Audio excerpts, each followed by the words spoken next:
Hello guys, welcome to episode 3 of Let's Talk About the Dead, and today's guest we have Erik Jensen, who played Dr. Stephen Edwards. We're going to talk about, Walking Dead, his projects, like Mindhunter. He's in an episode of Person of Interest, which I want to find out more about, and pretty excited to talk about him. Going to send him the link now, and then we'll see how it goes. I've just posted episode 2, and hope you guys enjoyed it. If you haven't checked out that one, please check out the first 2. It'll be greatly appreciated. So let's get into the interview. Tyler, how are you doing? Good, thanks. How are you? Great. Can I take a quick second to hit the restroom really quick, and then I'll be right back? Yeah, there's no worries. All right, give me 2 seconds. Okay. Hello. How good is our? I think this is I've only used this microphone and earphone setup for a while. Are you hearing me? All right? Can you hear me pretty good? Can you hear me good? Do you need me to do any additional recording for you with a sound file or anything, or is this good enough? Yeah, it's all good. Okay, great. You good? How's it been in New York? I don't know how bad you were hit. Well, where are you calling from? Where are you located? From England. In which part? It's called Plymouth. It's like down the bottom. So we. Oh, really? Yeah, we wasn't hit. We were hit bad, but it hasn't been as bad as other places in England. Well, I'm gonna prefer you here as the speaker. I don't like looking at myself so much. Well, actually, we can talk a little bit about that even during the show. But when we got hit in March, we had a play at the Public Theater here in New York called Coal Country that was running, and after 26 performances and great reviews, it got, which is important for plays, it got shut down. And we kind of got really nailed in March. There is an ambulance dispatch right outside our house. So it was like every 5 minutes, every 10 minutes, every 15 minutes, there's sirens. Usually on a given night, you'll only hear an ambulance go by, like a few times. That's New York City, right? It's sort of like London that way, but it's not a super common kind of thing. We got really worn out by that and by all the fear in the city. So we went upstate, north of here, and then we ended up writing a play about COVID-19 I'm super excited interviews. About that. Yeah, really good. That was the way we kind of dealt with the fear. Anyway, I'll talk about it during the thing if you want. But definitely. I was reading about it. It sounds really, really interesting. And it's super interesting. I'm really excited to get into you with it. You've had a couple interviews so far. How's it going? This is my 3rd one. I've just posted one today. Probably now about 2.5 hours. Yeah, I saw. It's been fun. I just want to bring something out in the world while it's just we got nothing to do, and it's something that I know that I'm passionate about. Like, I could talk about Walking Dead for hours, and the cast are always amazing, so it's always good to find new cast to talk to and just talk. Excellent, great. Let's do it. Go ahead. Are we recording? Do you want to just go ahead, or is this? I've got quite a few questions. Okay, great. Were you a fan of the show before you were cast? I was a big fan of the show before I was cast. I'm still a fan of the show. Although I'm a hyphenate. I'm a writer, actor, director, producer. So it's been kind of hard to keep up with it every week. I'm good friends with Garrett Dillahunt. Him and I have been friends for a really long time. Oh, wow. And his wife Michelle. And so like I've tuned in a couple of times to see his work on the other show, and he's really good in Fear. He's a really good actor, and I just love his work so much. I've always loved him since Deadwood. He played 2 different parts on Deadwood, and I've just loved him on stage. And anyway, he came to see my play that I did about Lester Bangs in Chicago a couple of years ago. So it was pretty. We have a real strong artistic appreciation for each other's work, which means a lot to me because he's such a good actor. Yeah, he's one of the best actors for Fear the Walking Dead. It wasn't the first. It was quite slow. Now I don't know if you've seen the last 2 seasons. It's been incredible. Yeah, yeah. No, I actually haven't. I've been fortunate even during the pandemic to be very busy. Good. So, I think I watched Walking Dead through season 7 or 8, and then it's been a while since I've touched the material. Although I have tuned in also to see some of Jeffrey Dean Morgan's work, who lives near my in-laws upstate. We go to the All same right. comic book store, and I'm friendly with his wife online. I haven't met Jeffrey yet, but I hope to work with him someday. That'd be really cool. Like I want to go to New York just to go. No, not the main reason, but him and Paul Rudd own a sweet store. Don't know where it is, but they Uh-huh, own uh-huh. it. It'd be kind of cool to hopefully, I'll bump into one of those two, which would be pretty cool. Right on. Well, unfortunately, the conventions aren't happening right now, Yeah, and I only went to like 3 or 4 of those, but I really had a good time, and made some friends who are fans of the show who continue to be friends. This one friend of mine, Jessica, who does a yeah. dog I was gonna rescue here mention in New her. York. Yeah, we stay in touch online, and she's a really great person, and there's some other people too. There's some cosplayers that I became friendly with. Yeah, so. Have you ever been No to? Walking Dead fans out there have asked me to play Dungeons and Dragons yet with them, which like, I hope there's another Dungeons and Dragons podcast out there. I'm about to do a Dungeons and Dragons game on a podcast that I'm pretty excited about. I'll send you a link to it. That sounds pretty cool. But I would love to play with if there's any Walking Dead fans doing a podcast out there, I'd like to play sometime. I'm just putting that out there. I've played Dungeons and Dragons for like 35 years. So. I've never played it, but it does sound fun. I mean, hopefully someone could help you with that. It does sound good. Have you had any cons in England ever been asked? I was asked to do a thing called was it called Showmasters? Yeah, And that got waylaid. I had somebody working with me who put it in the wrong place in the calendar, and I was scheduled to do that, and then that didn't quite work out. And then there was some interest from the London convention at some point, but some inquiries and stuff like that, but nothing that ever we were able to fly over for. And I I've know also people. I've also been fortunate since Walking Dead to be very busy, so there's some scheduling Yeah, conflicts too. yeah. It seems like you've been really busy because I was. You've done so much since then, which is. I mean, it's been 6 years, which is crazy. It's a blink of an eye. I mean, my daughter is like, almost as tall as my wife now, and she's only 11.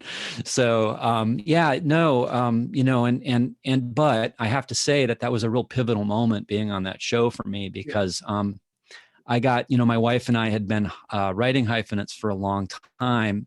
But before I worked with, my first director's name is Michael, and I can't pronounce his last name. It's a very long last name, but he directed The Grove. Do you remember the episode The Yeah, Grove yeah. with the kids and is it Herschel? With The Grove. When The when Grove was the one with the 2 girls, when and Harold kills her. yeah, Yeah. yeah. And it was just, I mean, and Michael's a lovely director and a wonderful DP. I admire his work a lot. He's been a DP on the show for a long time. And I also got to work with somebody who was kind of a hero of mine, Ernest Dickerson. So I got very inspired by working with the high level of people that they have on the show, not just actors, but crew, to actually like try to bring the very functional way that they do things into my own artistic life. And my wife and I eventually ended up directing a movie, which is I think a really good, honest first attempt at a feature film. We had like $1 million budget, just Oh under $1 wow. million. And it starred Hannah Marks and Rachel Zimmerman, and it was about homeless teens in LA. And there's some real good scenes in there. I was real proud of some of it. But I mean, it was working on The Walking Dead and seeing how that crew operated with the actors that really inspired me. So Yeah, they're walking the so cat. yeah, so I have fond memories of them because it was very inspiring. Did you if you could have had more time on the show, do you know what you would have liked to have done? Well, I obviously would have loved to work with Jeffrey D. Morgan. I mean, he's like, and I love Andrew's work on the show too. And I only worked with Melissa for a day or two. And I don't think I had any real scenes with her. I think I pushed her in a wheelchair and in a Yeah. gurney. I did doctor stuff with her. But all of those people, I mean, I would love to work with Garrett someday in any capacity, but it's all part of the mythos. So, they slot you in where they Yeah, can. it was good to see like a doctor on the show, which apparently you died on Yeah, that's is that according to the official Wikipedia? I hadn't looked it up in a while. My wife said that earlier this week, and I was like, oh yeah, I kind of heard that, but I wish I was like, come on, you left that whole group on a cliffhanger, which we have not seen them in I don't know how many years walking that time, but it's been I'll say at least 10 years, 6 or 7 years since they've been seen on the show in the Showtime. Right on. Yeah. Well, wasn't there now? I didn't keep up with the show after the certain thing. Wasn't there like some kind of a time jump? Yeah, after happened? Rick left, there was a 5-year time jump, and then in that same season there was a 1-year time jump. Wow. Another one, but yeah. That's hard to track. It's like trying to track a Star Trek or something like that. I mean, the story is so big now, and there's also the comic books, which is like, I actually, before I'm a diehard geek. Like I said, I grew up playing Dungeons and Dragons, but like before I was a fan of the show, I was a real fan of the comic books. I got turned on to the comic books pretty early by a friend of mine over at Forbidden Planet here in New York, which I hope is still there after COVID. yeah. I'm sure it will be. It's Forbidden Planet. I got to visit the one in London. Yeah, I could say there's one. I think we got one here now. No, we haven't. No, we don't have one here. We might have. I can't remember. No, I've been to one. Well, I've gotten to work in your country a couple of times. All right. I want to do Doctor Who, but I don't know if they let Americans do Doctor Who. Yeah, they had a few Americans. The one I can remember is from Supernatural. Oh, right on. Well, and they did on Torchwood too, didn't they have some Americans on that? Yeah. Okay. Well, anyway, my wife and I write as well, and we wrote a play called The Exonerated, based on interviews we conducted with exonerated death row inmates, and that's sort of a documentary theater play. And we did that almost 19 years ago, maybe. I think I have the time right. And at a little theater, a wonderful theater in Hammersmith called Riverside Studios, we did a production of that starred Delroy Lindo and Stockard Channing and some really cool British actors as well. And then we did another play based on interviews we conducted with Iraqi refugees during the war that we conducted in Jordan during the war, and civilian refugees. And that documentary play was called Aftermath, and that was also done in an old bomb shelter, actually underground. Oh, wow. Yeah, it was cool. It was a place where it was part of the tube system, and it was a place where they apparently people would go during the Blitz in World War II. And so there's this sort of natural stage there, and we did it underground with the trains rumbling by and stuff, and like. It was really, it was very site specific. It was a really interesting way to do the play. So yeah, it sounds really interesting and a different kind of place to actually have a play. Yeah, yeah. But the good thing about that is I fell in love with London. So I got to visit Forbidden Planet and find obscure Alan Moore graphic novels and things by there's a graphic novel called Strontium. I think I'm pronouncing the name right. Strontium Dog, which is an old black and white British comic book. I'm sort of an Anglophile, so. Have you been back recently to England or? Well, no, not really. Like I said, I've been pretty busy here. Right now I'm in a series called For Life on ABC with a British actor named Nicholas Pinnock. Who's an amazing actor. And I think it's on Hulu now. So if you get a chance, you can see it on Hulu. Yeah, if I can find it, I'll definitely take a look. Yeah. And so we just wrapped our second season of that during COVID, which is its own interesting process and phenomena. Very different from making normal television. And then, I did a run on Mindhunter. I'm really excited to talk about Mindhunter. Are you? Oh, I love my. I think I started last. It must have been last year now because I watched Bones and obviously I was hooked on psychology on Sweets. I really want a new psychology show to watch, and Mindhunter was on there. Oh, right I on. watched, Yeah. and then I watched it all, and I was like, wait, I know him, and it was you. And it's pretty good to see you on another show as well as I didn't realize you were on Person of Interest for an episode too. Oh yeah, it's like kind of great living in New York. We bounce between New York and LA most of the time. Like we're in Brooklyn now, and we love living here, and we love our Brooklyn community, and we write a lot of theater, so it's good to be here. But yeah, I got to go to Pittsburgh, which is where I went to school at Carnegie Mellon. So I got to like go visit my old teachers again, which was super cool. And this was during non-COVID times when I did Mindhunter. And then I got to work with a couple different directors on the show, but got to work for an afternoon with David Fincher.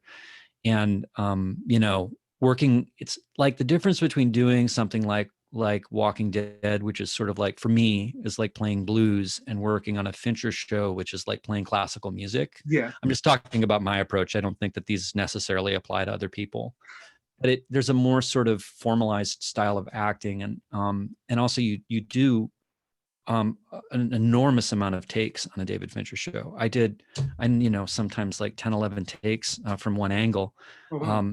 Often with no adjustment, because they trust and like who they cast, and Yeah. but some adjustments, but it's the whole process is really a lot like playing classical music. Yeah. And I loved it. It was just it was an amazing experience, especially to work with such good actors like Holt, the lead cop on the Yeah. show. Did you work with Jonathan at all? 'Cause I don't know if I you had seen if you met him or not.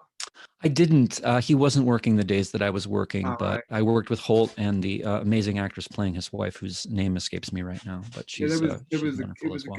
a good. I mean, I think if I don't know if it's been cancelled or something now. They said it's done for now, which Mm. is great because I really thought it was going to end where the little boy is going to kill his mum.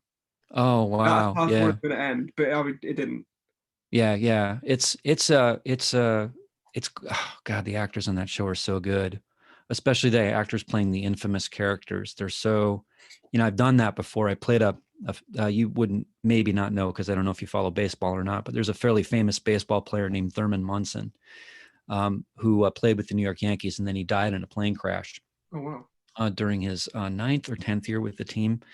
And I got to play him in a mini series, and I gained like 26 pounds for the part. But like the most fun part of it for me was finding interviews with him to sort of like get his mannerisms Yeah. down. And playing a real person who there's actual film or audio of is always fascinating, and There's so much uh, difference yeah. because I didn't realize. I don't know his name. The first serial killer in the show. I didn't know it was real until I was looking more into it. Yeah, It's dark. it is. It's a There's really some, dark show. well, that's the thing about shows like that. I'm very my very first movies were horror movies. The very first movie I did, I actually played a zombie in Tom Savini's remake of Night of the Living Dead. Oh really? That's pretty cool. So yeah, I was my first, and I was almost cast as a lead in that, and then they made me a zombie, which was fine because I really needed to be on set and learn how everything worked. Yeah. And it was a cool first experience. I posted a picture on Twitter of one of the nights of doing it. But it was so much fun, and Tom Savini is sort of a special effects master. I'm all the guys who worked on Walking Dead. I'm sure a lot of them maybe have even worked with Tom or talked to Tom, or maybe even he's been a teacher for some people. I don't know, but Tom is like sort of like the special effects makeup guy for in terms of like, if there was classic rock, he's like classic makeup. I think Yeah. I would So assume him and Greg, they must know each other. I'm sure if they don't know each other well, I would be very, very surprised. Yeah. But yeah, this guy, George Romero, was my first director. He directed me he produced that remake of Night of the Living Dead that Tom directed. And then George Romero directed me in one line. I was in one scene, one line with Timothy Hutton in a Stephen King movie called The Dark Half. So my first couple of movies were horror movies. But as a viewer, I have a little trouble watching horror, especially gory horror, because Yeah. I'm very sensitive. I Yeah, don't mind. but Oh, sorry, you first. Sorry. no, please. I'm excited to talk to you, so it's Yeah, fun. I don't mind horror. Like I don't mind like I was telling Steve yesterday. I don't mind when it's like Walking Dead or Saw, but if it's clowns, dolls, that's what terrifies me. Yeah, my daughter has a fascination. She really wants to watch the movie It, and keep trying to explain to her that she's much braver than I am, and this is why we're waiting to watch the movie. But she's not having it. I think she's The new agitating one's to not that start. scary. I've seen it, and I was like, "Do you want to watch it?" But it's not that bad. It's not too bad. Okay, all right, I can watch it then. Yeah, Yeah, I think you can do it.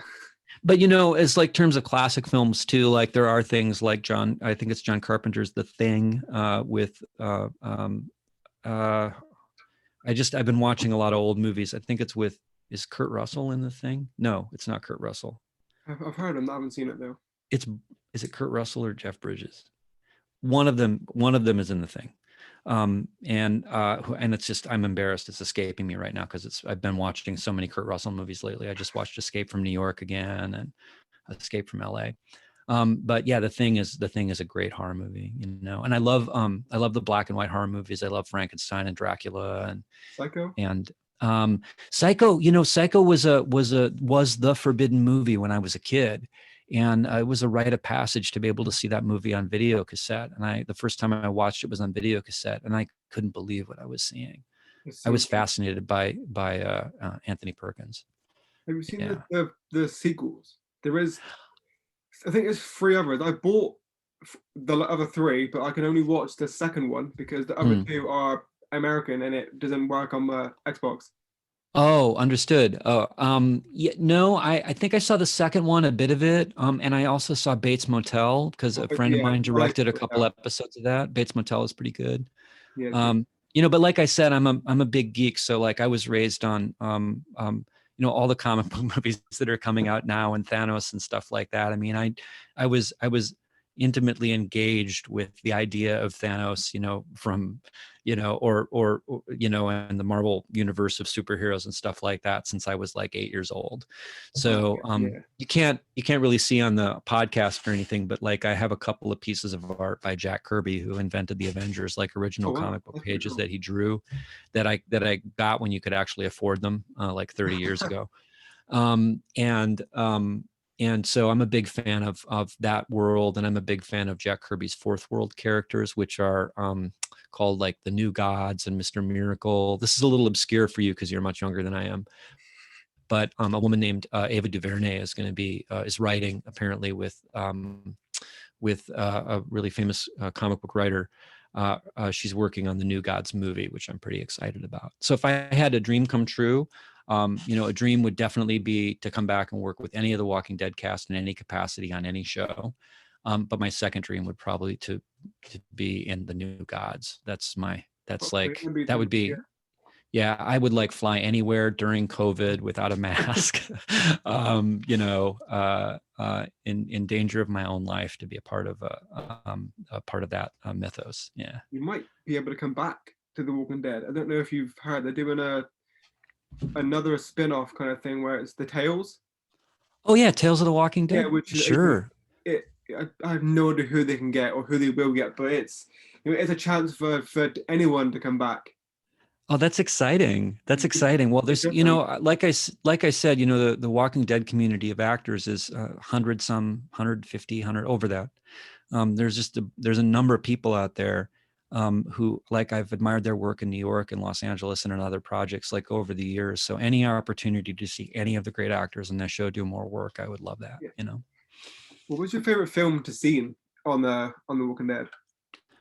Pardon me? Oh, the scene to film? Yeah, what was your favorite film to see? Well, favorite scene to film. There we go. Hold on. Let me sip my coffee. I think it was the one. Well, my favorite. I'm a big one of the. This is a long way of saying. This is a long way of answering that question. One of the projects that I've done since Walking Dead is I did a one-man play based on the writings of Lester Bangs, the rock critic. And I don't know if you've ever seen Almost Famous, but Philip Seymour Hoffman plays Lester Bangs in Almost Famous. Oh, I know who he is. Yeah. And for the uninitiated, Lester Bangs is sort of one of the inventors, along with Dave Marsh and Jan Uzelski and Greil Marcus. He sort of like shares co-inventorship of rock criticism. It kind of didn't exist before magazines like Rolling Stone and Cream started. And even initially, Rolling Stone was just sort of reviews of albums and interviews with people. You know, the idea of rock criticism was sort of brand new. And Lester's got sort of this huge wild man reputation. He died very young. So I wanted to do a play about him because I'm such a record geek. And I was working on this play when I got the call to do Walking Dead. And when I saw that, and I believe the audition that I did was in my office, but facing away from my record collection. So they couldn't have written that in for me. But when I read that he was a blues fan and that there was Scott Gimple told me that there was a Junior Kimbrough record playing on the record player in one of the scenes, I got really excited because I'm a big like blues nut. You know, the more obscure the blues, the better. So blues, jazz, like a lot of sort of prototypical punk and early rock bands. I'm sort of have a weird kind of I can't forget anything that anybody ever tells me or that I read about music. Yeah. And so to play, Stephen Edwards, my favorite scene is the one where I'm playing the blues record and I talk about. That was a good scene. Yeah, it was a good scene. And to work with Miss Kinney was, she's just a great person and so kind she's and very nice. Good musician. And, so that was my favorite. Music too. And it would have been good for you both to sing in the show. Oh yeah, definitely. I'm during the COVID quarantine, I've taken up playing mandolin. One of our plays that we put up at the Public Theater was called Coal Country, and it was about it was a documentary musical, some people call it, but a documentary play with music. Collaborating with a guy who won 3 Grammys named Steve Earle. He's a really famous sort of roots Americana country musician. And anyway, there was an actual mine disaster that took place about 10 years ago in the United States called the Upper Big Branch mine explosion. And 29 men were killed in that explosion. And in my opinion, I think the accident was avoidable. And we wanted to, and there's various reasons that I believe that it happened, but we wanted to go down and talk to members of the community about that and sort of like pay tribute to their men, but also like, explore the question about how much is too much and, what is greed? How do you get through losing somebody in an instant like that? What do you do when the government that's supposed to protect you and sort of like look out for you sort of disappoints you in their handling of safety measures and stuff like that?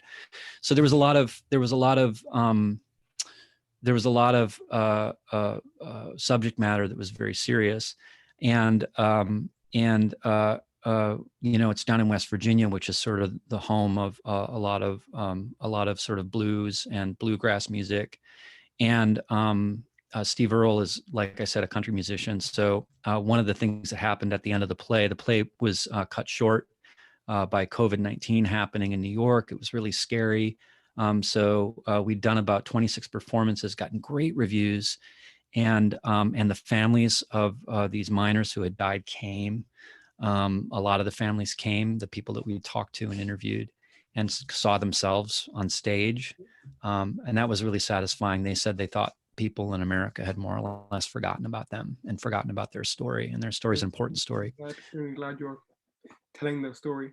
Yeah. Well, what happened at the end though, Steve went back to Tennessee, and then he came back with a mandolin for me because I'd like to play guitar. And he just gave, yeah, on the back wall. And so during COVID, during this entire quarantine time, I've been playing and learning a lot of mandolin. I'm working on Bach right now, which is sort of interesting. So yeah. That's sort of a long rambling story, but yeah, that's music has always been a huge influence on me, and obviously I like collaborating with musicians. For our last play, The Line, that we did, which was an online play with starring my friend Nicholas Pinnock from my TV show For Life. That sounded really good. Yeah, I got to work with Amy Mann a little bit on that, and on our movie, we worked with a woman named Jolie Holland. Like music and musicians and all that stuff's very important to me, and that's kind of an indelible part of my life. And I, maybe people on The Walking Dead show sense that when they cast me. I don't know. Yeah, I can't speak to that. No, because quite a few of the I can think about 4 of you guys are actually musically inclined, because there's you, Emily, Caitlin, and Jordan, who played Eric. Ah, right on. People going, oh, I'm gonna go talk to Eric, and they're like, which one, Eric the actor or Eric the character?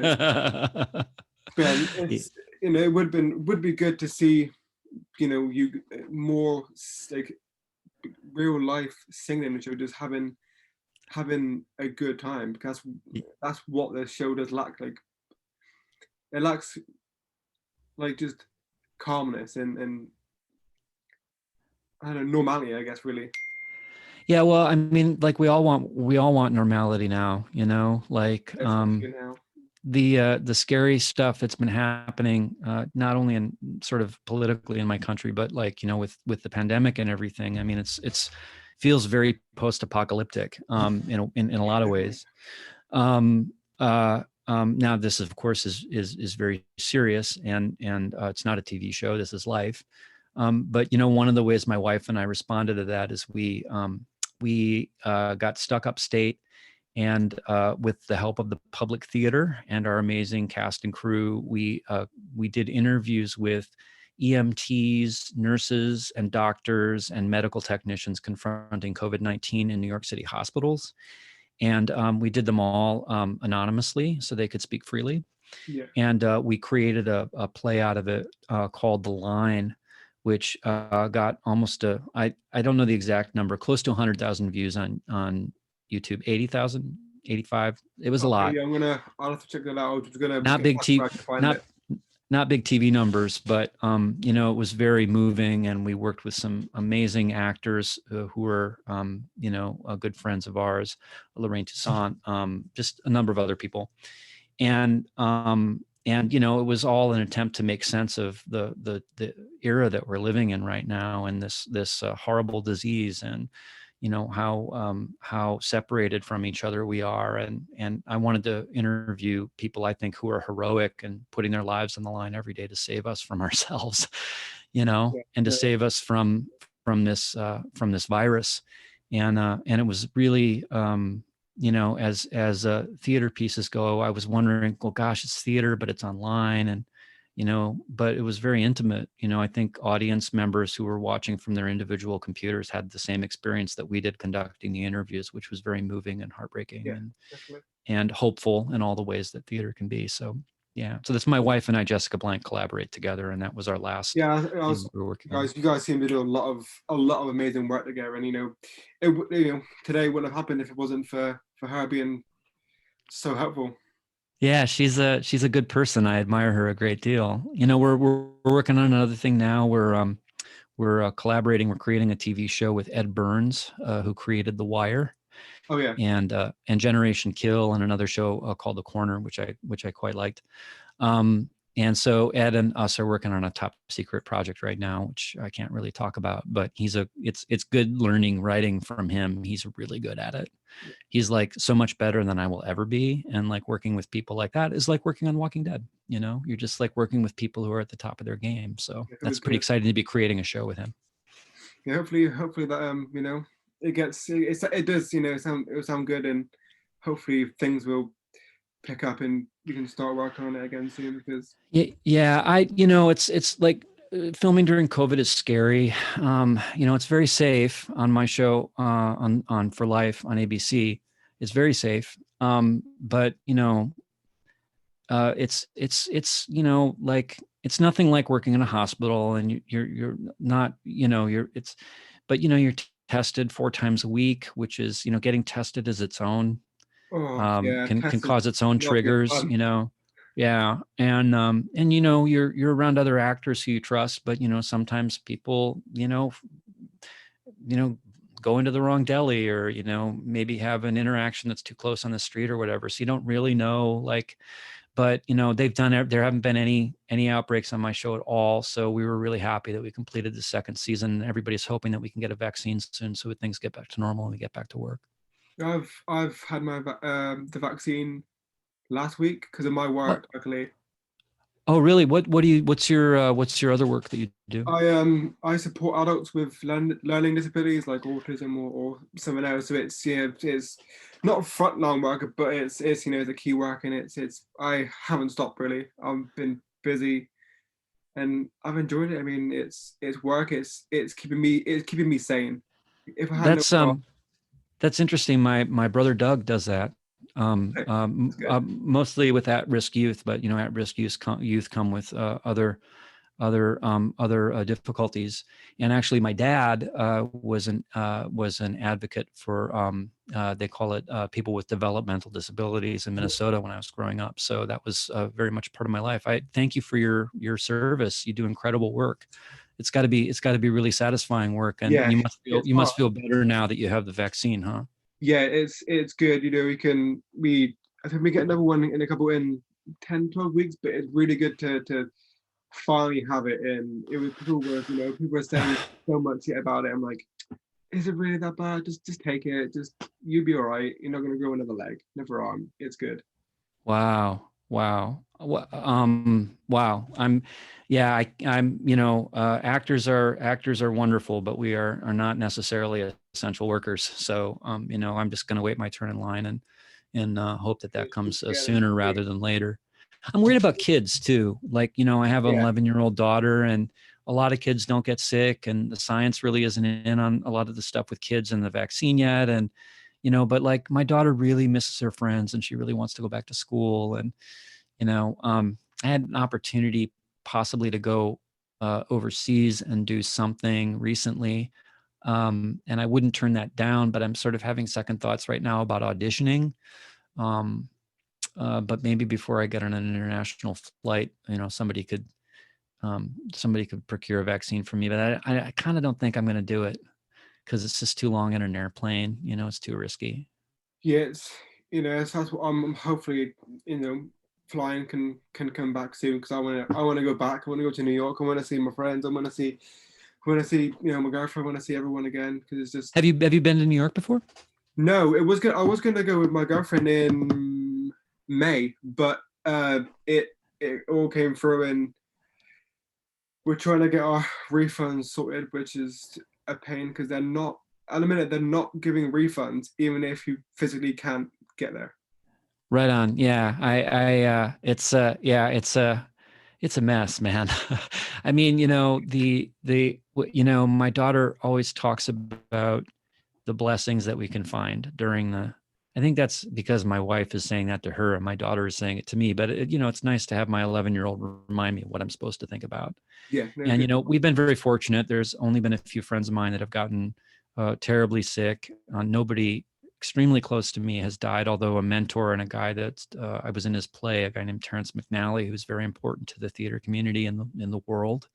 I was in one of his plays. He passed away, and that really broke my heart. Yeah, I'm sorry for But lost someone. I lost someone a couple of days ago to COVID too. It's just like I'm so sorry. A it's just family member or a appalling. friend or Yeah, he's one of my friends. I met him through Comic Cons, and it was just I didn't even know he was poorly, and then I was like, oh great. It was just a really we weren't too close, but it's a friend. It's horrible times. oh, that's really hard. That's really hard. Are you able to get out at all? I mean, other than work, or do you just We not want to are because it's not so allowed. stressful? We're Oh, you're not. not allowed. Yeah, we've been pretty much. We can go out like for exercise, but in we can't mix houses. We can't like I can't go to my grandparents. I can't go to my friends. We You're in the South, right? It's worse in the South than anywhere, right? Yeah, it was up in London. It was really bad in Manchester, but down here wasn't too bad until recently. By the sound of it, which is great. But yeah, we can't really stay in either work stay and work, and that's about it. Yeah, we're kind of in the same place. I mean, it's a good thing that like my writing and producing stuff starts at a computer at home. I like looking for the blessings that we can find. One of the blessings from this that I count every day is I'm getting to spend a lot of time with my daughter. Yeah. And blessings are hard to find, especially in this country right now. But I believe in hope. So. Definitely. And I had a friend tell me the other day, she's almost a teenager. You're never going to have an opportunity to spend this much time with her Yeah. together as now. So we've been playing a lot of piano together, and she took up all of her own accord without any push from me, ukulele the other day. Oh wow. And I'm a guitar player and a mandolin player now. So that's so cool that she's interested in stringed instruments. So she's taking piano lessons and ukulele lessons, and she practices every day. And we get to play Grateful Dead songs together. I'm a big Grateful Dead fan. So Lester Bangs wasn't, but I am. So we play a song called Ramble on Rose together, and we play a song called Row Jimmy together. And it's just like so much fun to spend musical time with her. And we've watched all the Marvel movies, and now we're working on WandaVision. Yeah, I need to start that one. Yeah, I wasn't like, I read a few things about it, and I was like, this sounds strange. And then like I watched it, and I don't know, because I don't have any inside information, but like I said, I'm a comic book fan, and I know like Wanda Maximoff's story. So I think I might know what's happening, and I'm really excited about it. So yeah. It's worth. Who's my favorite Marvel superhero? Yeah. Oh, wow. Okay. My favorite, okay. My favorite actor in terms of how he mixes his acting and also his politics is Mark Ruffalo. Yeah. I really appreciate him because he's really smart and he's got a good heart. And I think Bruce Banner is a really hard. The Hulk, traditionally, even with Jack Kirby, a lot of writers have said that writing for the Hulk is like difficult, like, because it's kind of a Jekyll and Hyde story, and like you can like easily like play that out. I think Mark Ruffalo said like, that's my generation's Hamlet. Everybody tries to play the Hulk. I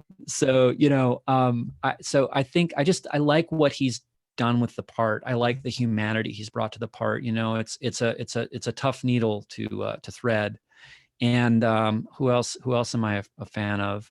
I love pretty much everybody in Guardians of the Galaxy. I have a special place in my heart for that show, So all those actors. I mean, there's not a I'll say my favorite. My favorite actually is Benedict Cumberbatch as Doctor Strange. I love Doctor Strange. He's top 3. But I wonder which one's my favorite. No. Ant-Man. Iron Man? Ant-Man.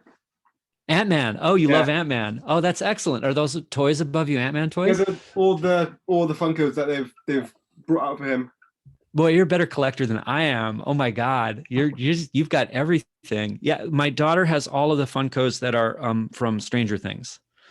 She has like 11 and Dustin. Yeah, so that's. But yeah, no, Ant-Man. I love Paul Rudd's work. He's so. How good was that first Ant-Man movie? Yeah, amazing. Like, I love Paul Rudd. That's it. That's why my not really brand, but the thing is that like in Endgame when Hulk gave Scott the taco. Yes. that is it. That is the only reason why my thing is a taco. Just that's it. No real reason. It's amazing. I was wondering the reason, and I saw a meme about a Dungeons and Dragons meme about that the other day that I won't bore you with what it said. It was very funny though, but it was like, the dungeon master giving the party a short rest, and it shows Hulk handing the tacos over to Ant-Man. I mean, like even a character like that who might have been considered, sort of obscure in the Marvel world, and that movie, as Marvel movies go, was sort of done on a budget. I think the budget was slightly lower than the other movies, and you wouldn't know it because it was so, it was so good. was a really good film. I'm excited for the third one. Whenever Doctor Strange, what's coming out next? Doctor Strange 2, or I don't know what's coming next, but I hope. I have no idea. I'm excited too about there's a film called Moon Knight that Ethan Hawke and what's that wonderful actor's name from Star Wars? He's so good. Oh yeah. He was in Ex Machina. I can't remember. Oscar Isaac. Yeah, that's it. They're doing Moon Knight apparently together, which I'm really excited about. So that's it sounds this has been announced so much, which Marvel stuff, which is good. Most on Disney Plus, which is perfect because I have that now, which is amazing. See, if I wasn't ever in a Marvel movie, the second best thing would be to be writing on a Marvel movie. It takes a rare person to actually be able to do that, and I would love to have the challenge of writing. I wrote a graphic novel a few years ago that did well. Ain't It Cool News reviewed it really nicely. It was super cool, and I found that to be a very satisfying world building experience as a writer. So writing a Marvel movie would be fun, or a DC movie. Yeah. Oh, I mean, both movies are. I mean, I like Marvel for movies better, but TV show is better for DC. Right on. So do you like which DC shows do you like? Do you watch The Flash? Do you like that? The only one I've really seen is Gotham. Right on. Yeah, Gotham's good. That shot here in New York. I auditioned for that a couple of times. Yeah, it's really good. And pretty close with Robin, who. Right on. Right on. I don't know if you know who he is, or he was in Walking Dead for 2 episodes too. Right on. Oh, good. There's hope for me yet. Yeah. I actually saw his work. He was in the first season, right? Robin was in season 4 for when Carol and Rick were together. You're talking Walking Dead, not Gotham. He's in all of Gotham, yeah. Yeah. Yes, no, I saw his work. He's a lovely actor. Yeah, he's really, really committed, really imaginative. Yeah, I like actors like that. I've got a couple more, a few more Walking Dead questions. Really, do you know how do you think your character Stephen handled Beth's death? Because you never really see it. It's super interesting. The way that we talked about it, and the way that and again, this is just my opinion. This isn't anything that was conveyed to me or anything like that. But we didn't want to tip the hand one way too far or the other early on as to whether my character was as manipulative as he actually was. We really wanted to play up the nicer aspects of him and have the audience gain a lot of trust in him before doing what he did to sort of get Beth to kill the other doctor. And a lot of people, when that happened, have never forgiven me for that. But it's just a TV show. But I think the energy sort of had father-daughter relationship in it a little bit. We didn't lean into that too hard, but I think I feel like the character would have a lot of regret about that. But again, that's something for comics and TV writers to explore. Basically, the feelings that you have are the feelings they tell you have. So hopefully there'll be some time to revisit it someday. It'd be good to see you guys.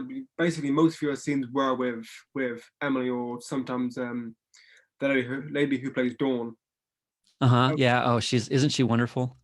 She's a villain. She's pretty good for a good. I haven't seen her in anything else, but she played the character really well. She did I'm forgetting the name of the series now. She did a series, I think it was on HBO, that was really good. She's just a good actor. She pops up in some really good stuff. Yeah. If you could have had scenes with another cast member, who would it have been? If I could have what? Pardon? So say that again. If you were kind of worked, like if you could have had scenes with another character like Carol or Brick, who would you want to have been in a couple more scenes with? As a writer, I'm always interested in putting characters together who shouldn't be together. And I think a scene between Stephen Edwards and Norman Yeah.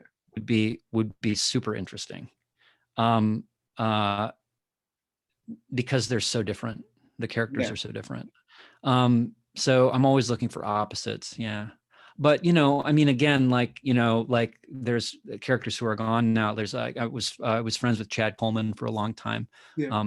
I believe Chad was in an early production or a touring production of The Exonerated for a minute, and I don't think I'm getting my stories mixed up.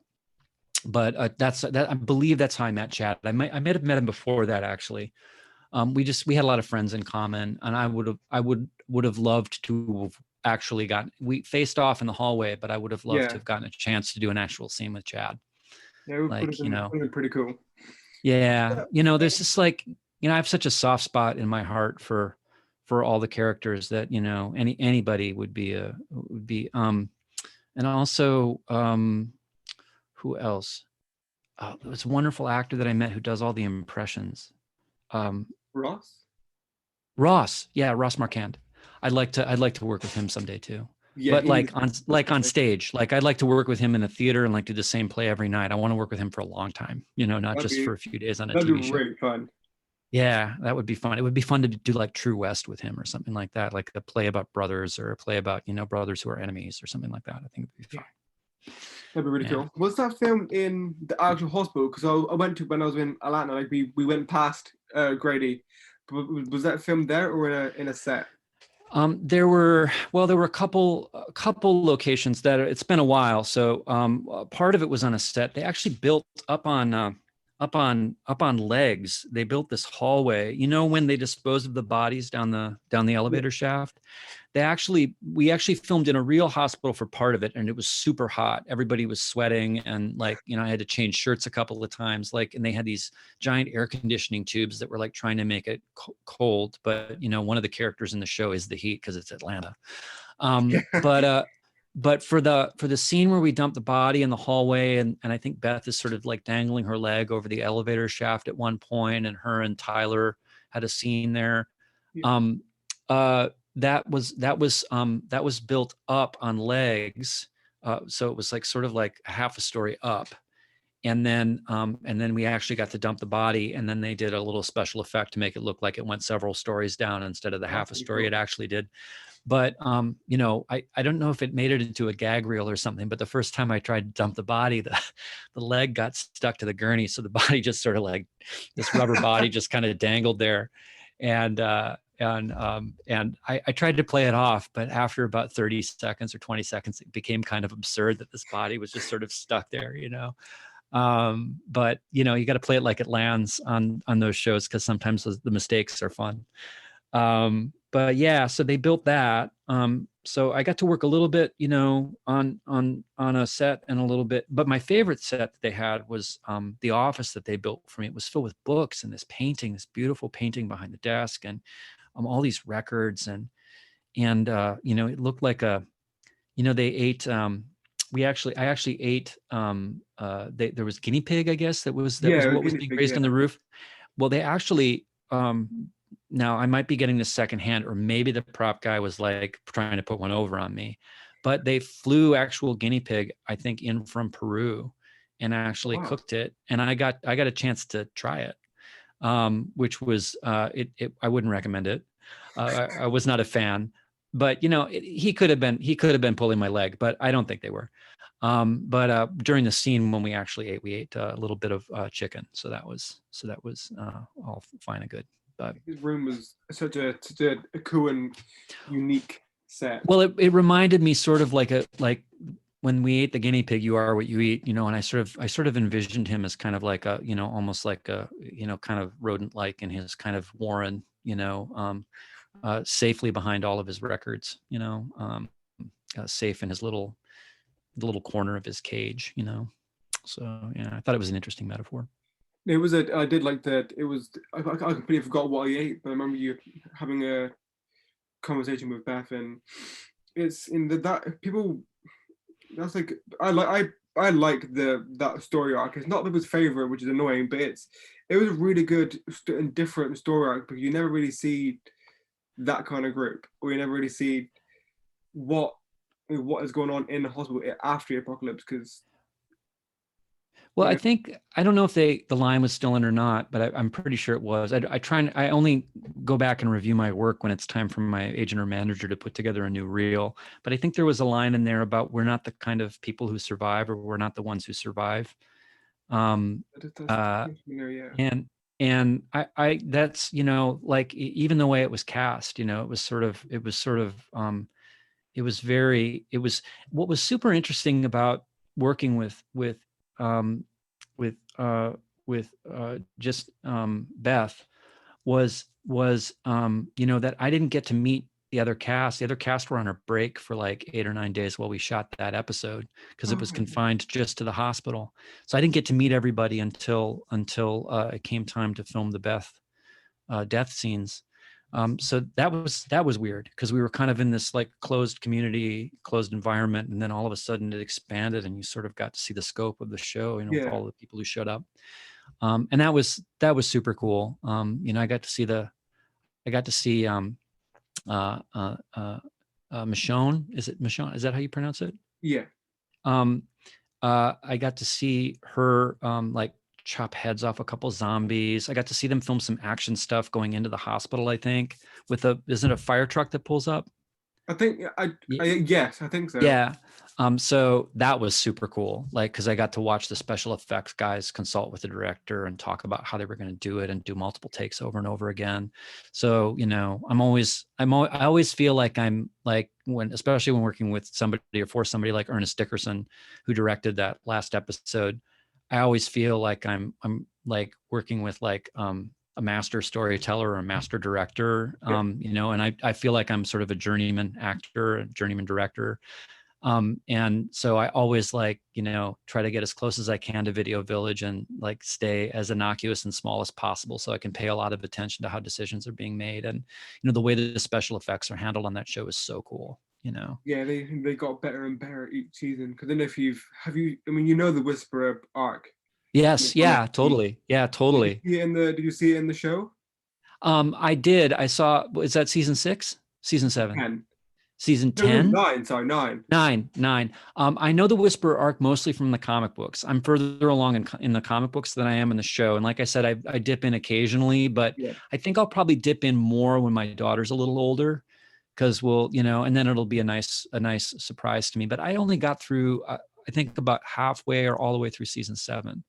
Yeah. And then, and now I've got something to binge watch. That's kind of how I watch TV. Yeah, true. And now it's coming to an end after season 11.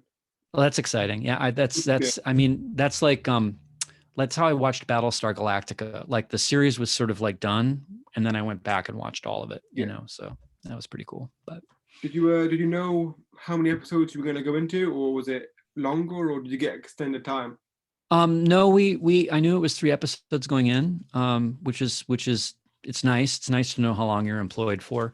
But on the show that I'm doing now for Life, they kind of tell you ahead of time, oh, you're going to be in this many, you're going to be in that many. So it's nice when you know that, so you can sort of plan out what the characters' beats are.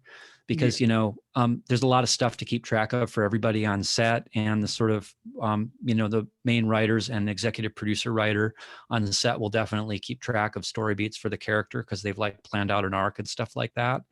But knowing how many episodes is really good. Like the show I'm on now for Life, I play this kind of sort of I wouldn't say he's a bad guy, but one of the reviews said, within one episode, Erik Jensen creates one of the most unlikable characters on television, which is kind of a backhanded compliment. You mark your success where you can. But the character's really disliked on the show because he's just not a good dude, and he's part of the system, which is really broken. But over time, you can sort of take those qualities and shift them So it's more than sort of just one thing. You're playing colors over time. So when you know you're going to do 10 or 12 episodes, you don't have to sort of like, blow your wad in the first thing and like this is who the character is and this is what I'm doing. You can kind of you have an opportunity to be more subtle and sort of more long term with the planning. So yeah, definitely that's good. And like you said about being like disliked, is that if you're like a villainous character and the actor is disliked, that's how you've done a good job. Well, it's cool. Like after Walking Dead, I think Walking Dead was my first experience of this, but like people would stop me on the subway in New York. And what's kind of weird and amazing and also interesting about doing For Life on ABC is, ever since it's aired, people have more or less been in masks. So, yeah, there's fans of For Life too. The star of the show, Nicholas Pinnock, he was like, couple episodes and he was getting stopped at the street all the time, and then everybo's in masks, so nobody knows who you are, which is kind of great. Which is a lot better. Yeah, exactly. So so like I can keep track online if I want to about how people are responding to the show, but I kind of try to stay out of what people have written about it and stuff like that. It distracts me from keeping my eye on the prize, which is like just delivering a good, believable performance. Yeah, especially. I think when I was younger, I sort of did this for the attention. When I was a kid. And then as I got to be and I count being a kid being in my 20s. And then as I got older, I realized how unsatisfying that was. So really I'm doing it for the communal experience. I'm doing it for the group experience. I love working with actors, but I love working with a good crew. And, of all the things, a lot of shows have good actors on them. The crew on The Walking Dead is just incredible. Like, everybody, from catering to the first AD to the second AD, everybody who's on that show, they're at the top of their game because they've gotten hired by that show. Yeah. So, and there's something about Atlanta that I fell in love with too. It was sort of my first time working there. So love it in there. Love it. Yeah. Have you ever gone to a convention in Atlanta? Did you ever go to the big convention? I did the last walk socket they had in 2019. Wow. And that was it was an amazing event. I flew in 3 days before the event. So we did 2 days of touring. We did Sonoya and I guess just Atlanta, wherever it was. But yeah, we did loads of touring. So we saw Alexandria, we saw Grady, Carol's house, and other random cool places you never expect you'd ever see in real life. Yeah, that's so cool. Yeah, I remember I was doing I mentioned what a Battlestar Galactica fan I was. I know how I watched it too. I got the flu. I got like a 6-day flu. This is years ago. And I told my wife to get me something science fiction. And this is when you still had to buy DVDs. There wasn't a lot of streaming. And she went and bought me the entire first season. And I watched it in like a couple of days of Battlestar Galactica. Well, after Battlestar Galactica started to shut down, and I'm a huge Edward James Olmos fan. I've always been a fan of his since a movie he did called Stand and Deliver. And I just, loved him as Adama. And then Katie Sackhoff, who recently was in The Mandalorian, who plays Starbuck. Oh, yeah. I'm a giant fan of hers. I love her work. I'd love to work with her someday. So anyway, Ron Moore, who revived and created the Battlestar Galactica we've all come to know and love, did another show called, it was a science fiction show that I was in called, I want to say something Gravity, but that wasn't it. I'm blanking on what the name of the show was. It aired as a 2-hour movie on television. I got to act with my friend Richie Coster and a bunch of other Nikolai Coster-Waldau, who plays Jaime Lannister. He starred in the show as the captain of the ship, and the show was about was a science fiction show that Ron Moore created about this group of people who goes through space together on a nuclear bomb powered spaceship where they blow up nuclear bombs behind the ship and use these plates to push the ship forward, which is sort of like an actual technology that people have mentioned. It's based on real technology. And I played a guy named Jules Braun, and he was the sort of ship designer, the rocket designer. And that was super cool. But the cool thing about doing that show with Ron Moore is we shot up in Vancouver and they were just shutting down Battlestar Galactica. So I got a tour of the Battlestar Galactica sets, and I got to see like a Battlestar Galactica Viper, like all this cool stuff. This is like sort of before these conventions were common, where you could see like, oh, you want to see Odin's throne from the movie, here it is at Comic-Con in San Diego. Like this is before you could do stuff like that. And like I was so dorked out about Ron Moore anyway. I think with that show especially, he was sort of like George Lucas to me in a way. So to be walked through the set by him is one of my fondest memories of doing that show. Yeah. So, I'm being a science fiction fan and being on a science fiction or a horror show or something like that. It's a pretty cool experience. You got to kind of put that aside, so you don't so I sort of set my fanboy aside and just do the work and keep my head down. But I got to admit, the first day I walked onto the Walking Dead set, I was pretty happy. I was pretty damn happy. The surreal feeling, now, back then it was just, you're on the Walking Dead. Now you're in the universe of that one. Like, there's 3 shows, gonna be a movie soon, then another 2 shows potentially. Yeah, well, and also like I think I'm on again, I don't pay too much attention to this stuff, but somebody it was Jessica, my friend Jessica from New York, sent me a copy of a baseball card that I was on. Apparently. Yeah, I've seen it. I think I've seen a couple, and on I've got the app where I collect the card. There was one of you in like a medical badge kind of thing, which is pretty cool, and it's weird. It's weird to see your face on a card. Oh, well, absolutely. I mean, like when Star Wars came out in 1977, I was the perfect age to see it. And I remember collecting I don't know if it was Topps who made the baseball cards. It might've been Kenner, but I can't remember. Maybe it was the Topps company. But there were baseball cards of Star Wars, and I collected them all. And depending on the series, there were yellow ones, red ones, and blue ones. And like, I think I relived the movie through those baseball cards. This is pre-internet, obviously, but I relived the movie through those baseball cards over and over and over again. And also I'm a huge comic book collector. So for people who collect baseball cards, I just think that's cool. Even the digital ones are super cool. So, there's so many like cool, I spend too much time on that. There's like moving ones now. It's a pretty fun. It's very addicting app. I have spent a little bit too much money on it, but it's just fun. I don't really spend the money anywhere else, so it's fun. And speaking about conventions, you would love Showmasters.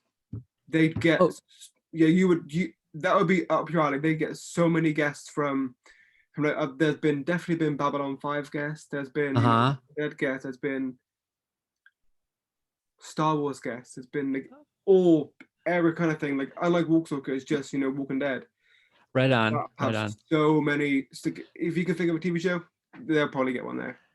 I got to meet. Oh gosh, I hope I get the name right. Anthony Daniels. I don't know what it is. I think it's the quarantine. I think part of my brain is not working, so I'm having difficulty remembering some names today. I'm really bad at names. But if the people from Showmasters forgive the mistake, we were trying to figure out the time, I think, between New York and London, and it didn't. The chat didn't happen properly, but in any event, I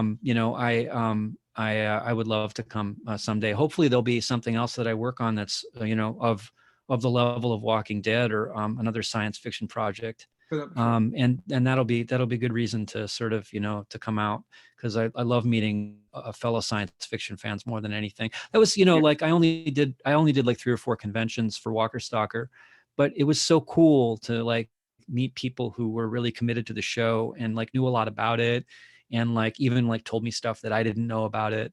It was cool to meet that audience, because that's an audience that I'd like to write for too someday. Yeah. So I kind of always have that in the back of my head about what that is. And so someday I'll do a world building thing, but for in the meantime, I just need to sit at the feet of Ed Burns and learn how to write better. He's a really, working with a master writer like that is like, it's a little bit of heaven, the 2 hours I get to spend with him, every week or so that we talk, and are exciting to me. And then I turn in pages to him and they come back corrected. And like, I used to have a thing about being corrected. Like I used to have a thing about like, in myself, not outwardly, but like, about like taking writing direction. I always had my feelings hurt, and there's nothing about the way that he does it that hurts my feelings. Like it's all about the craft. And so like, if I walk out of the quarantine, as a better writer, as a 50% better writer, it's going to be because of working with people like him. I mean, that was the neat thing about Walking Dead as a fan. Like I got to talk a lot to Scott Gimple, which was super cool. And he was very generous with his time and like always answered my emails like right away if I had questions about the music and stuff like that, or what a scene was about, and so that was he treated me with such a kindness and such he has a deep well of knowledge about where the show is going and what he wants from the show. And he was just so generous with his time, I treasure that friendship that started, when I did season 5. The community for Walking Dead is, there is a side which, there is bad, but the cosplay side, the convention side, they're all so amazing. Like I've noted what like it's like from your perspective, because you're the actor, I'm just the attendee. It must be so fun getting to meet characters, or people like that like your character so much, or they would they got their Walking Dead, their collection, of actors, which is not like a collection, but I've got 47 now, and then then if I met 47, and then today it would be 48. Wow, that's cool. Yeah, no, I love the actor who played the governor. David Morrissey. David Morrissey, man, I met him at my second to last convention, and what a nice guy.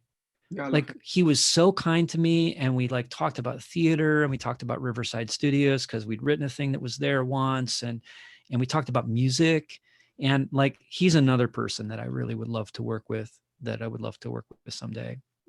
He's the only time I didn't like him was when he killed Harrison, but other than that, I think he's amazing in that. He's amazing, which I know you love. He's in Doctor Who, he was pretty good. Yeah. Well, I'm a big Doctor Who fan. Up through, I haven't seen any of the season.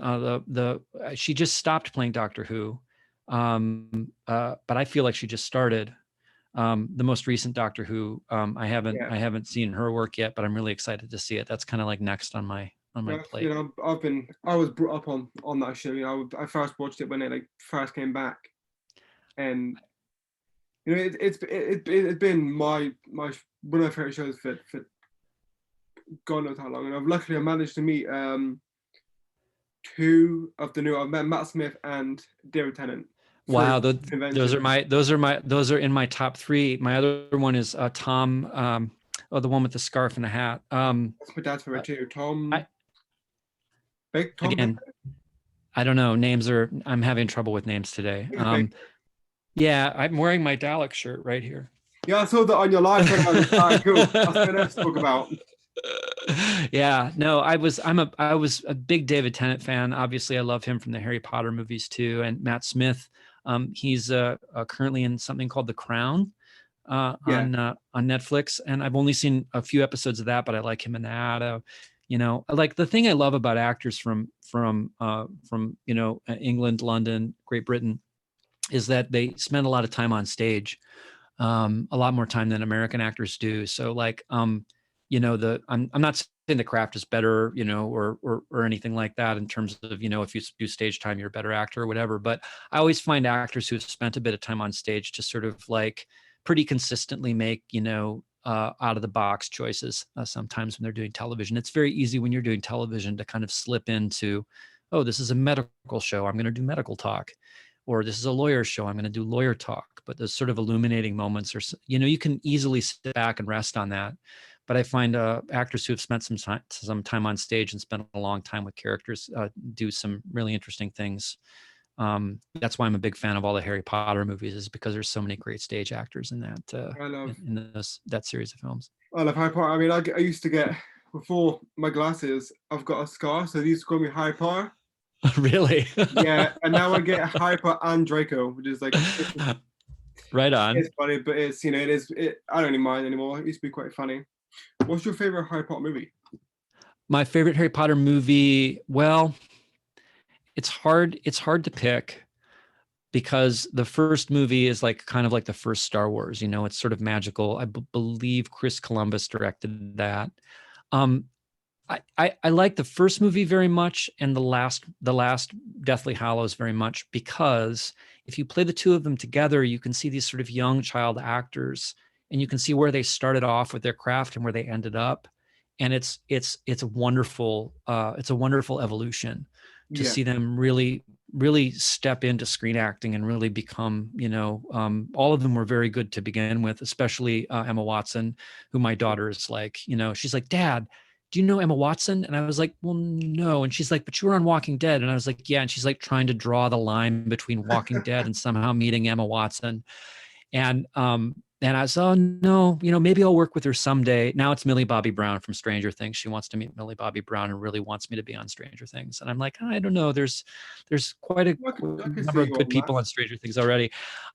But you know, yeah. So like my favorite thing is like really watching those actors grow during the course of the film. And, you know, I love the long form that streaming has allowed us and stuff like that. So there's like a lot of TV shows that I'm into now that normally I wouldn't have been into. So the idea of you know, a long 12-hour film, which is basically what Stranger Things is. Yeah, You know, I don't know how many episodes they are, 10 episodes or whatever, yeah, I think but so. you know, it's a long film where you really get to see a character grow and develop. It's like reading a novel. You know, when I was a kid, you go to Star Wars and it was one movie and you had to wait another 2 years before the next movie came out. But you know, now we can stream and binge watch and do all that stuff. Yeah, So you really get to which know the I'm character. glad about, because that's what I like about episode you know, a series compared to a movie, because you know 10, you know, at least one season is, you know, potentially 16 hours, Uh-huh. Right on. and Yeah. movies too. Yeah. So anyway, yeah, no, it's very um it's I don't know. I love the acting thing. I love the directing thing. I love the writing thing. And you know, for some things that I do, all three of them kind of come together sometimes, and that's Yeah, nice. So, you know, I'm really hoping the series we're creating with Ed takes off at some point.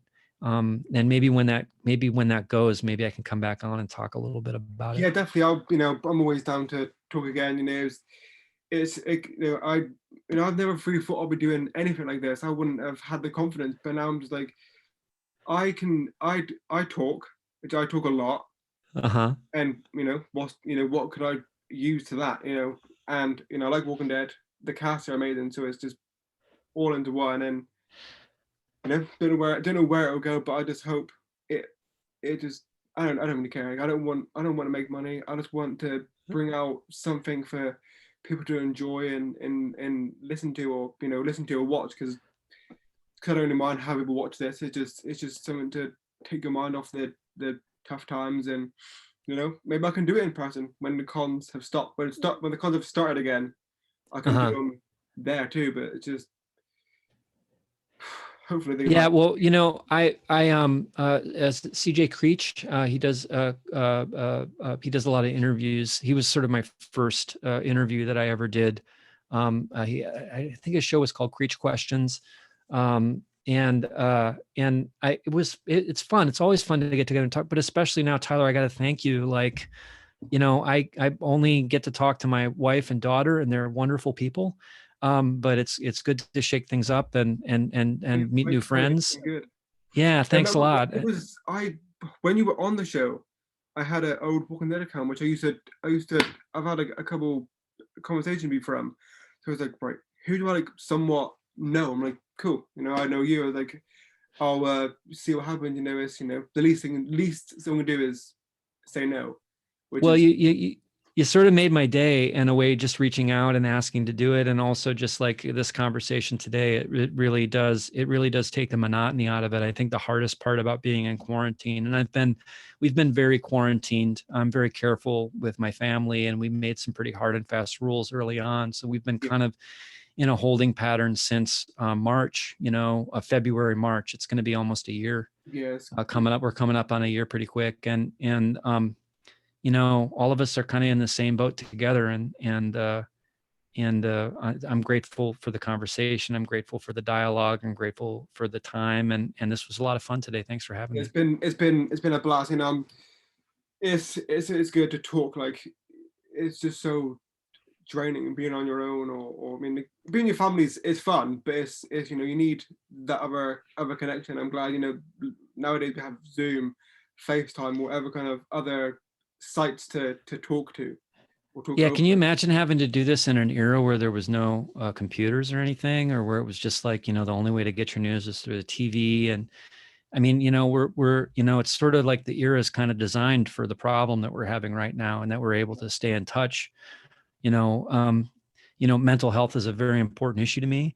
And I think things like this definitely preserve it for me. I'm also an avid runner, so my daughter and I go running every day. We just logged her miles. She finally let me log her miles with her, and we've run since late in the summer. We've run 103 miles together, me and my 11-year-old. That's a lot, yeah. Yeah. I don't know how many kilometers that is. Yeah, but it's pretty cool. Like, again, we don't get to spend this time together. We have good talks, and I really hope that I get to watch. I think I'm going to start season 1 of Walking Dead with her someday. Maybe soon,